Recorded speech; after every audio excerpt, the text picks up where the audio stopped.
Bonjour à tous. Donc aujourd'hui, j'ai trouvé le petit détail qui fait réellement la différence. Il s'avère que Sizia Ziqué avait cette particularité de pouvoir, entre guillemets, voir les aventures qui étaient porteuses, entre guillemets, de succès, de grandiose.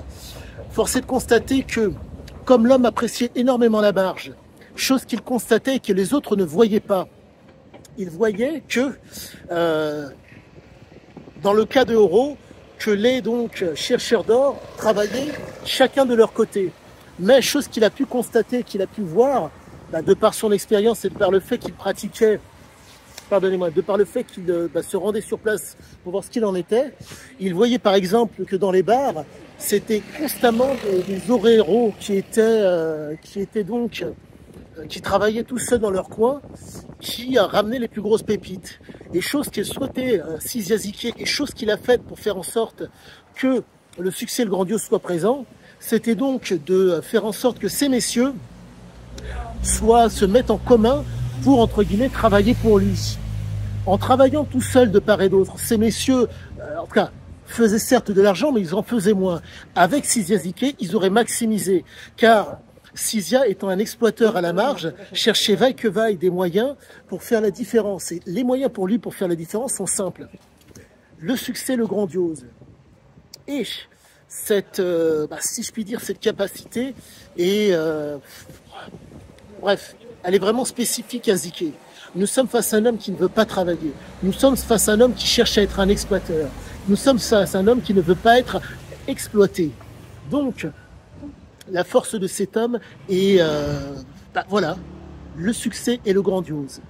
Mais pour cela, constamment, être en affaire avec des gens qui sont, pardonnez-moi, qui sont à la marge. En un mot, quand vous avez des gens qui, comme les oréros, sont habitués, entre guillemets, à consommer, à boire plus que de raison, entre guillemets, le fruit de leur travail. Vous êtes face à des gens qui sont au niveau sous-cortical. Vous êtes face à des gens qui sont dépendants de leur nature. Ils ne peuvent se contrôler. Ils ne peuvent que commander.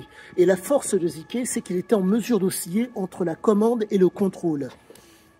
Mais au même titre qu'eux, et en tout cas à la différence d'eux, cet Européen, cet Albanais, en tout cas ce Français, mais de par ses origines albanaises et grecques, le côté voyageur, le côté, si je puis dire, le côté guerrier, de par les gènes du père, ont fait qu'il était en mesure d'être dans le contrôle. Il a eu comme exemple tout au long de sa vie ce père qui a été dans le contrôle, qui a cherché à contrôler, mais qui n'y est, c'est pas qu'il n'y est pas arrivé. Quand vous avez, des prédispositions telles que les avait Sizia Ziqué, réussir à mettre le pied sur la tête à un tel homme, c'est quasi peine perdue, voire quasi impossible. Donc force est de constater que pour pouvoir, il a exploité ce qu'il était. Pour reprendre les propos que vous avez dans Ziqué l'aventure, quand on ne peut pas changer quelque chose, on l'exploite. Et Ziqué l'a fait. Et Ziqué donc a exploité ce qu'il était. Et c'est ce qui fait réellement la différence par rapport à tant et tant d'autres. Cette capacité à exploiter ce qu'il est. Et donc, ce succès, ce grandiose, qu'il cherchait et qu'il arrivait à trouver, de par le fait que, pardonnez-moi, je reprends les propos de Monsieur Théo le Guerrier, l'important c'est l'essentiel. Donc le détail qui fait l'angle, qui permet de maximiser et d'accentuer les choses, Ziqué le voyait.